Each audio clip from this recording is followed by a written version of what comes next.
మనం ఇల్లు కట్టుకోవాలంటే మంచి మేస్త్రి కోసం చూస్తాం. పిల్లల్ని స్కూల్లో చేర్పించాలంటే బాగా పాఠాలు చెప్పేటువంటి స్కూల్ ఏది, క్రమశిక్షణాయుతంగా నడిచే స్కూల్ ఏది అని చూస్తాం. ఇంట్లో ఎవరికైనా ఆరోగ్యం బాగాలేకపోతే బాగా చూసే డాక్టర్ ఎవరు అనేది మనం చూసుకుంటాం. అంటే చిన్న చిన్న విషయాల్లో కూడా మనం అనేక జాగ్రత్తలు తీసుకుంటాం.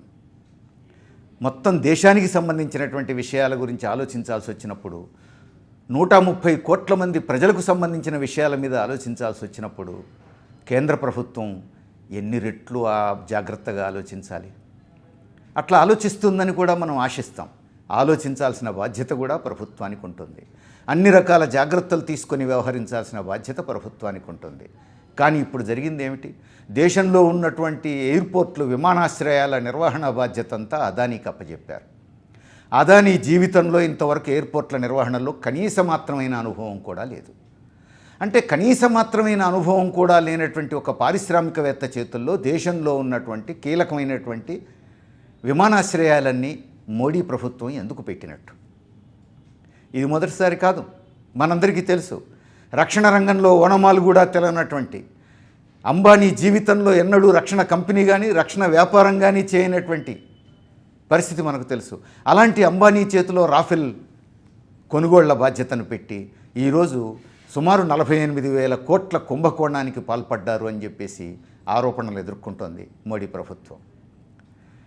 అంటే దేశ రక్షణను ఫణంగా పెట్టి ఏమీ అనుభవం లేనటువంటి అంబానీ చేతుల్లో పెడతారు. విమానాశ్రయాలను పణంగా పెట్టి ఏమీ అనుభవం లేనటువంటి అదానీ చేతుల్లో పెడతారు. అంటే ప్రధాని మోడీకి కుడి ఎడమ భుజాలుగా ఉన్నటువంటి పెద్ద పెద్ద పారిశ్రామికవేత్తల కోసం ఏమైనా దోచిపెడతారా అనేటువంటి ప్రశ్నకి ఈరోజు ప్రధానమంత్రి సమాధానం చెప్పాల్సిన అవసరం ఉంది.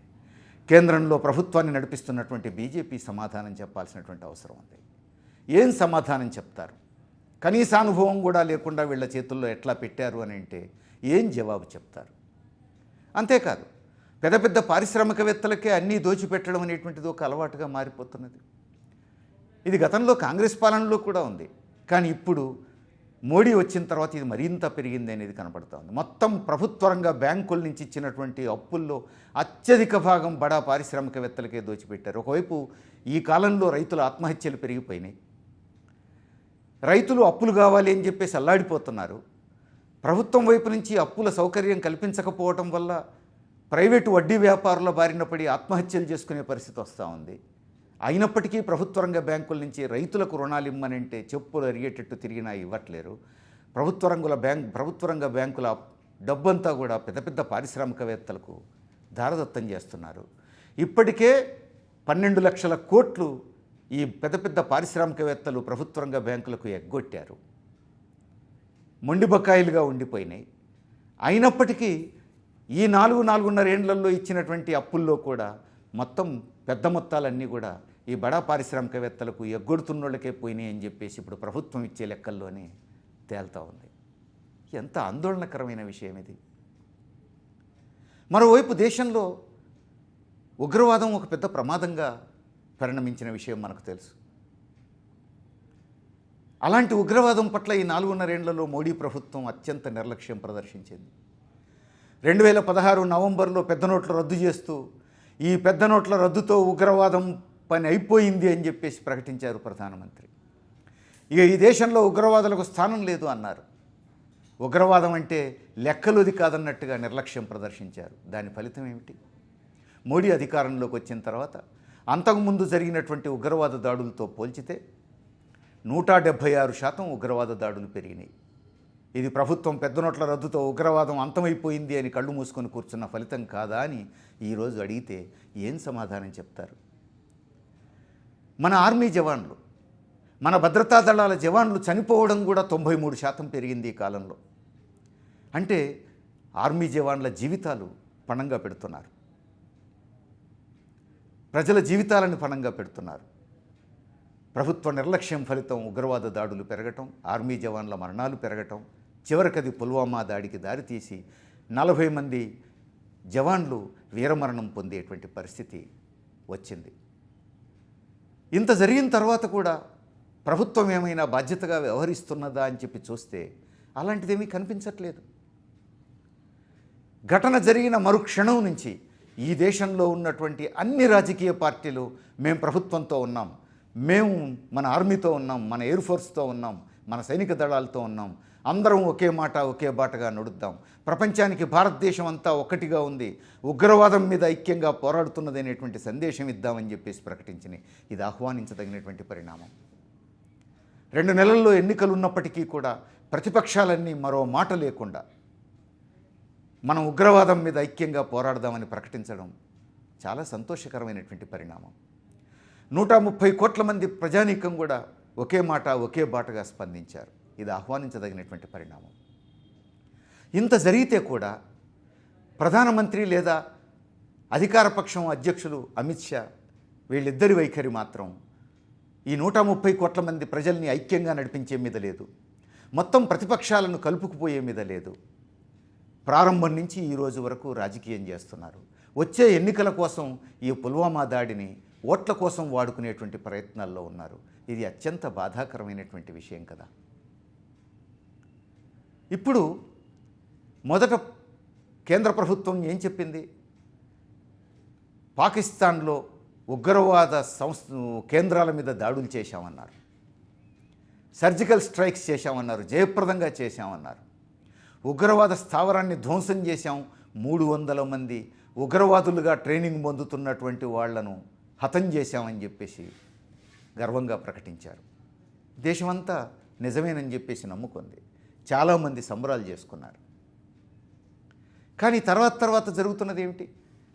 ఆ తర్వాత రోజే పాకిస్తాన్ ప్రభుత్వం ప్రకటించింది, మా దగ్గర అలాంటి ఉగ్రవాద స్థావరాలు ఆ దాడి జరిగిన చోట ఎక్కడా లేవు అన్నది. సరే, పాకిస్తాన్ అబద్ధం చెప్తున్నది అనుకోవచ్చు. అక్కడ ఎవరూ చనిపోలేదు, దాడి జరిగిన మాట నిజమే, బాంబు పడ్డ మాట నిజమే, కానీ ఎవరూ చనిపోలేదు అని చెప్పేసి కూడా పాకిస్తాన్ చెప్పింది. అది కూడా బెంకానికి పోయిందని చెప్పేసి అనుకోవచ్చు. దాన్ని పక్కన పెడదాం. కానీ అప్పటి నుంచి ఇప్పటి వరకు అనేక అంతర్జాతీయ వార్తా సంస్థలు అక్కడికి పోయి అక్కడి ప్రజలతో మాట్లాడి ఆ బాంబు పడ్డటువంటి స్థావరాన్ని పరిశీలించి వచ్చారు. అంతర్జాతీయ వార్తా సంస్థలన్నీ ఒకే మాట చెప్తున్నాయి, ఆ బాంబు పడ్డ చోట ఉగ్రవాద సంస్థలేవి లేవు అని చెప్తున్నాయి. మనుషులు చచ్చిపోయినటువంటి ఆనవాళ్లు లేవు అని చెప్తున్నాయి. 300 మంది చచ్చిపోవడం అని అంటే అది చాలా పెద్ద ఘటనగా అక్కడ కనిపించాలి. ప్రజల్లో కూడా అలాంటిదేమీ కనిపించట్లేదు అని చెప్తున్నాయి. బాంబు పడ్డమాట నిజమే, కానీ జనావాసాలు లేనటువంటి గుట్టలకు దగ్గరలో పడ్డాయని చెప్పేసి అంటున్నారు. ఆ సౌండ్కు దగ్గరలో ఉన్నటువంటి ఇండ్లు కొంచెం కదిలిని చెదిరిని దెబ్బతిన్నాయి అంటున్నారు. ఇది అంతర్జాతీయ వార్తా సంస్థలన్నీ చెప్తున్నటువంటి విషయం. అమెరికా నుంచి, బ్రిటన్ నుంచి, లేదా ఆల్ జజీరా లాంటి ఇతర సంస్థలు, అనేక అంతర్జాతీయ సంస్థలు, బీబీసీ లాంటి సంస్థలు అక్కడికి పోయి అందరూ స్వతంత్రంగా చేసినటువంటి పరిశీలనలో అందరి పరిశీలనలోనూ తేలింది ఒకటే, అక్కడ ఉగ్రవాద సంస్థలు ఏవి పనిచేయట్లేదు, ఆ స్థలంలో 300 మంది చచ్చిపోయినటువంటి ఆనవాళ్ళు లేవు, అసలు ప్రాణ నష్టం జరిగినట్టు ఎక్కడా కనిపించట్లేదు అని చెప్పేసి వాళ్ళు చెప్తున్నారు. ఇంత జరిగిన తర్వాత ఇప్పుడు మన కేంద్ర మంత్రి అహ్లూవాలియా నిజమే, మేము దాడి చేసింది నిజమే, కానీ ఒక్కళ్ళు కూడా అక్కడ చనిపోలేదు, మా ఉద్దేశమే ఎవరిని చంపడం కాదు, మనుషులు చచ్చిపోకుండా మేము ఎక్కడైనా దాడి చేయగలం, ఖబర్దార్ జాగ్రత్త అని హెచ్చరించడమే మా లక్ష్యం అని చెప్పేసి అధికారయుతంగా కేంద్ర మంత్రి అహ్లూవాలియా ప్రకటించారు. మరి మొదట ఉగ్రవాద స్థావరాన్ని ధ్వంసం చేశామని ఎందుకన్నారు? 300 మంది హతం అని ఎందుకన్నారు? దేశ ప్రజానీకాన్ని ఎందుకు ఇట్లా తప్పుదారి పట్టించారు? ఇప్పుడు అంతర్జాతీయ వార్తా సంస్థలు చెప్పిన తర్వాత అసలు విషయం ఒప్పుకుంటున్నారు. ఇప్పటికైనా ఒప్పుకున్నారు, మంచిదే. కానీ ప్రధానమంత్రి చేస్తున్న పని ఏమిటి? సహజంగానే ప్రతిపక్షాలన్నీ కూడా అక్కడ ఉగ్రవాద స్థావరం ధ్వంసమైనట్టు, 300 మంది హతమైనట్టు ఆధారాలు చూపించండి అని చెప్పేసి అడుగుతారు. ఎందుకంటే ప్రభుత్వం వైపు నుంచేమో ఉగ్రవాద స్థావరం ధ్వంసం చేసినాం అంటున్నారు, 300 మంది హతం అంటున్నారు. అంతర్జాతీయ వార్తా సంస్థలేమి అవి వాస్తవాలు కాదని చెప్తున్నాయి. కాబట్టి మీకు వాస్తవం అయితే మీరు ఆధారాలు చూపించండి అని చెప్పి ప్రతిపక్షాలు అడిగినాయి. ఆధారాలు చూపించలేని ఘటన కాదది.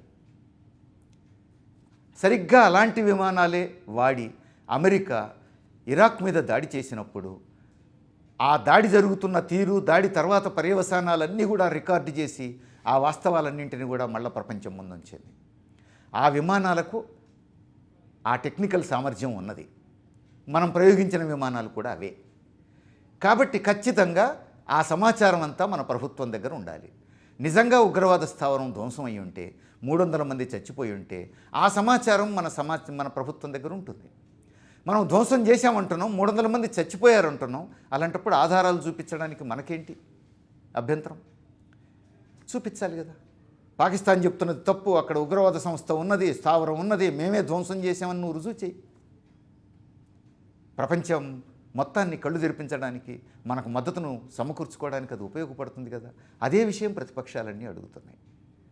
దీనికి సమాధానం చెప్పకుండా ఒకవైపు అహ్లూవాలియా అనేమో నిజంగానే అక్కడ ఏమీ ధ్వంసం కాలేదు, ఎవరూ చచ్చిపోలేదు, మేము బెదిరించడానికే బాంబు వేసినాము నిజమే అని చెప్పి ఆయన అంటున్నాడు.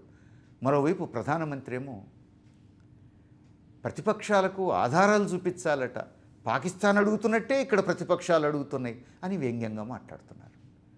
అంటే పాకిస్తాన్ వ్యతిరేకతను, ముస్లిం వ్యతిరేకతను ఓట్ల కోసం వాడుకునేటువంటి ప్రయత్నం, ప్రతిపక్షాలన్నింటినీ అదేదో పాకిస్తాన్కు మద్దతునిస్తున్నాయన్నట్టుగా ప్రజల ముందు దుష్ప్రచారం చేసేటువంటి ప్రయత్నం. ప్రతిపక్షాలన్నేమో నీకు అండగా ఉంటానంటున్నాయి, 1కి 10 సార్లు ప్రకటిస్తున్నాయి. ప్రధానమంత్రి ఏమో ఆ ప్రతిపక్షాలను వ్యంగ్యంగా విమర్శిస్తున్నారు, వాళ్ళ మీద దాడి చేస్తున్నారు. ఆ రోజు నుంచి ఈ రోజు వరకు వరుసపెట్టి ఎన్నికల సభలు నడిపిస్తున్నారు ప్రధానమంత్రి. ప్రతి ఎన్నికల సభలో ప్రతిపక్షాల మీద విరుచుకుపడుతున్నారు. ఇక నువ్వు ప్రతిపక్షాలన్నింటినీ కలుపుకుపోయేది ఎక్కడ? 130 కోట్ల మంది ప్రజల్ని కలుపుకుపోతున్నది ఎక్కడ? ఇది ఆందోళనకరమైనటువంటి విషయం. దేశ భద్రతను పణంగా పెట్టి ఉగ్రవాద దాడులను నిర్లక్ష్యం చేస్తూ ఎన్నికల కోసం, ఓట్ల కోసం వాడుకోవటం అనేటువంటిది చాలా ప్రమాదకరమైనటువంటి ట్రెండ్. ఇది ఏ బాధ్యతాయుతమైనటువంటి ప్రభుత్వం ఇట్లాంటి పని చేయకూడదు. చాలా విచారకరమైనటువంటి విషయం. ప్రజలు నమ్మి ఓటేసినటువంటి మోడీ ప్రభుత్వం 4.5 ఏళ్ల తర్వాత ఇప్పుడు తమ నిజాయితీని రుజువు చేసుకోవాల్సిన స్థితికి నెట్టబడ్డది. తన నిజాయితీ లేదు అనేటువంటి విషయం బట్టబయలైతూ ఉంది. అన్ని రంగాల్లో విఫలమవుతున్నటువంటి ప్రభుత్వం ఉగ్రవాదాన్ని అణచడంలోనూ విఫలమవడమే కాకుండా ఉగ్రవాదాన్ని కూడా ఓట్ల కోసం రాజకీయం చేయడం అనేటువంటిది ఆందోళనకరమైనటువంటి విషయం. ఈ ప్రభుత్వం ఓట్ల కోసం రాజకీయం చేయడం అనేటువంటిది సహించరానిది. దేశ ప్రజలు కూడా సీరియస్గా ఆలోచించాలి. భారత ప్రజానీకం అంతా కూడా ఒకే మాట ఒకే బాటగా ఉగ్రవాదం మీద యుద్ధం చేయాలి, అంతే తప్ప రాజకీయం చేయకూడదు. ఈ సమస్యని ఒక పార్టీకి వ్యతిరేకంగా ఇంకొక పార్టీ ఉగ్రవాదాన్ని వాడుకొని ఓట్లు సంపాదించేటువంటి ప్రయత్నం చేయకూడదు. అన్ని పార్టీలు, అన్ని సంస్థలు, దేశ ప్రజానీకం అందరూ కూడా ఉగ్రవాదం మీదనే మన పోరాటం అనేటువంటి పద్ధతుల్లో వ్యవహరించాల్సినటువంటి సమయం ఇది. కానీ బీజేపీ బాధ్యతారహితంగా వ్యవహరిస్తున్నది, ప్రధానమంత్రి బాధ్యతాయుతంగా వ్యవహరించట్లేడు. ఇది చాలా ఆందోళనకరమైనటువంటి విషయం. ప్రజలందరూ కూడా అప్రమత్తంగా ఉండాల్సినటువంటి అవసరం ఉంది. ఈ వీడియో మీకు నచ్చినట్లయితే లైక్ చేయండి, షేర్ చేయండి. ఇలాంటి మరిన్ని అప్డేట్స్ కోసం మన ఛానల్ని సబ్స్క్రైబ్ చేసి కింద కనిపిస్తున్న బెల్ బటన్ని క్లిక్ చేయండి.